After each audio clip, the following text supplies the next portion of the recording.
The doctor is in, and today we're discussing cancers that affect men, specifically prostate and testicular cancers. Dr. Scott Ackerman is one of the First Coast leading oncologists. He joins us every Friday to talk about important issues, and today you brought along one of your colleagues with you. Yes, thank you, Nick. I brought today Dr. Ali Kazrayan.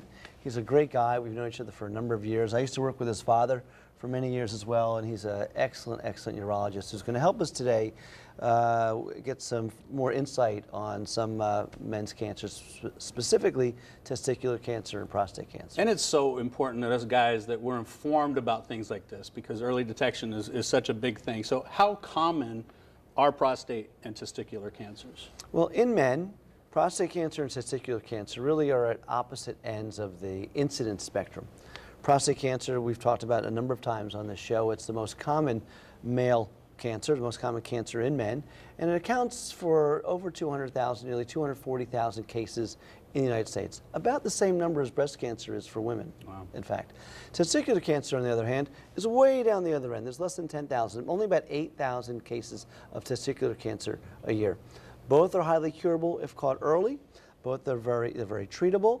And both of them have good screening guidelines, and we have good ways to catch them early. And Dr. Kazrayan, let's bring you into this. Are there certain factors that increase the possibility of us guys getting prostate or testicular Sure. cancer? You know, one thing for both testicular and prostate cancer to keep in mind is family history. For testicular cancer, one thing that's interesting is if people have a condition called cryptorchidism, so when they are born, their testicles don't completely descend into the scrotum, it does increase the risk of testicular cancer. For those men, it's even more imperative to do testicular self-exams and get checked out if they find anything abnormal, lumps, abnormalities, heavy weight, anything that's different in the testicle, to get checked out by a physician. Men in general need to do testicular self-exam because it's the most common cancer of adolescent men, 20 to 39. This is the most common cancer, although it's only about 1% of all male cancers. For prostate cancer, I think prostate cancer screening is imperative. There's a lot of controversy in prostate cancer screening over the past several years, and it's been all over the media. One study that I used to help guide what I do with my patients is a study that was done with a group out of Memorial Sloan Kettering, looked at 21,000 men in Malmö, Sweden, and they found that men whose PSA were in the top 10% of PSAs, above 1.5, they represented almost 50% of the men who die of prostate cancer by 75. So they did some elegant statistics and found that if your PSA at 45 is above 1, your risk of prostate cancer increases significantly, so you should be screened more often. Two other patient populations that need to be screened more often are men who are African American, who have a slightly increased risk of prostate cancer and actually more aggressive prostate cancer when they're diagnosed, and people with a family history of prostate cancer, fathers, brothers, uncles, things of that nature. So they need to be screened sooner. So they found that men with a PSA of 1 or higher at 45 should be screened more frequently. If your PSA is less than 1 at 45, your risk of prostate cancer that's going to kill you is very low. So you may need only several to 3 or 4 screenings during your lifetime, and if your PSA stays stable, you may not need to do that. You know, a rectal exam is also very important. I encourage men to get a rectal exam and a PSA test at 45, and I think that is a nice balanced, personalized approach to prostate cancer screening that allows us to catch the cancers that need treatment and also avoid over-screening with some of the controversies that we're seeing these days for prostate cancer screening. And early detection is really key to all of this, because it saves your life. How early should we, if we don't have a predisposition, if our family heritage is not in there, how early should we start and how often should we get it? I think, you know, men, as soon as they realize they have testicles, to do testicular self-exams. Again, adolescent men are at a higher risk of getting testicular cancer, so if a man should start checking their testicles, you're in the shower, just kind of feel for any kind of abnormalities or differences. But prostate cancer, I still believe at 45, get your first PSA.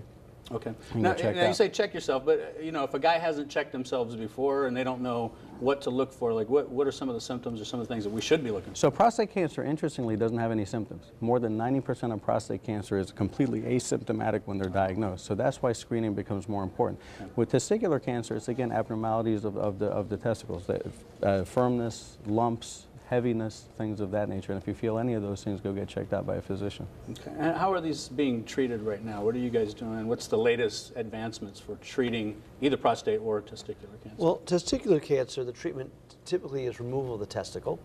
And then after that, depending on how advanced that cancer is, there could be chemotherapy involved or there could be radiation involved. Prostate cancer, those patients have a lot of options for treatment, especially if they're diagnosed early. Their options include surgery, include radiation. For many patients, we just watch them closely. And there's other treatments like that, hormonal treatment as well. I mean, it's very interesting. Prostate cancer is one of those Norman Rockwell type of diseases, in my opinion, because your relationship with your patient and their family guides what you do. Certain low-risk, low-volume cancers can be monitored with a concept called active surveillance, where you check PSAs frequently and do a repeat biopsy. Now we're doing a lot of cool things with special kind of multi-parametric MRI to see if we can spot lesions that we can target with biopsy. That's a new infant. It's in infancy right now, but that's pretty interesting. We're doing genomics on prostate cancer to see if the genetics can highlight cancers that are less aggressive or more aggressive. Surgery is more minimally invasive with robotic techniques. Radiation therapy is becoming more precise.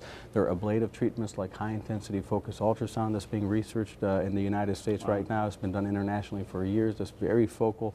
You can freeze the prostate. And another concept that's interesting is focal therapy, treating just a portion of the prostate that's got the cancer, kind of like a female lumpectomy for breast cancer. So all of these, we're moving at a very interesting pace to try to be more precise and personalized for how we treat the prostate cancer. It's very individualized now. Absolutely. It's not just a blanket, like this is the treatment, Absolutely. this is how we treat everybody, but you find out exactly what you need to and treat it properly. Just talk to your doctor.